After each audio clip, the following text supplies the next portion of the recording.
I'm gonna teach you what to say should you ever have to justify your rates as a creator or an influencer in order to land that brand deal that you want. This is actually coming from a very specific conversation I had with a potential client this morning. After I politely declined the deal, which BTW, you guys have to learn how to say no when something just isn't suited for your level of work, time, and effort. After I declined, I essentially got a kind of respectful message where they did ask me to justify my rates. And typically, I think that when someone is asking you for this information, they're not going to be a good client to work with. However, sometimes there are instances where you could use this as an opportunity to get the job or educate some people. I'm actually going to read verbatim what I said to them. And I said, as an experienced UGC creator of 5 years, my price point lies at the standard market rate of XYZ per video, granting perpetual usage rights. When I allow posting on my channel, this typically goes up as it's now considered influencing. Being that I was one of the first 100 creators chosen for TikTok Shop when it first rolled out, I know the value of residual sales, giving the brand the opportunity to grow over time as the video can spike in performance at any given time, weeks or months, if search engine optimization is correctly utilized. I have videos posted last year that are continuously generating sales to this day. Now, this person felt the need to throw in my face that they have experience in marketing, and I had to give them some knowledge back.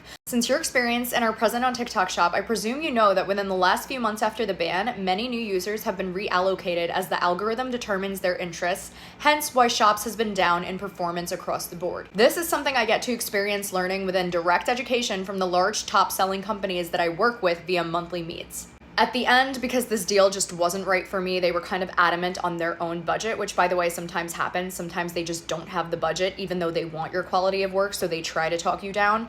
I said, regardless, I know the time, value, and effort that I dedicate towards each piece of content, and I'm gratefully in a position where I no longer accept work that lies beneath my value. Let's quickly break this down. In the beginning of what I said, as an experienced UGC creator of 5 years, what I typically charge and usage rights, right? The reason that's so important is because it's telling the other person, number one, is that you know the standard and the value that you uphold yourself to and you're not accepting less. And not only is this a respect thing, but it also goes to show that you have experience. Next, I gave them a value prop. And my very specific value prop that comes in handy is that I actually truly am one of the first 100 creators in the US who was chosen for TikTok Shop when it first rolled out. Next, that whole thing about the TikTok ban really did screw everyone up. I don't know if you're a Shops creator watching this, but if you genuinely saw a decline in sales, that's happened because a lot of new users who are rejoining the app are being reallocated. Because at the end of the day, whether or not you know when to walk away from a deal, being firm in your decision actually shows them that you're very adamantly hardworking, so they might actually come back to you at your original proposed rate. Who's to say they're not going to be a pain in the ass to work with, but you never know.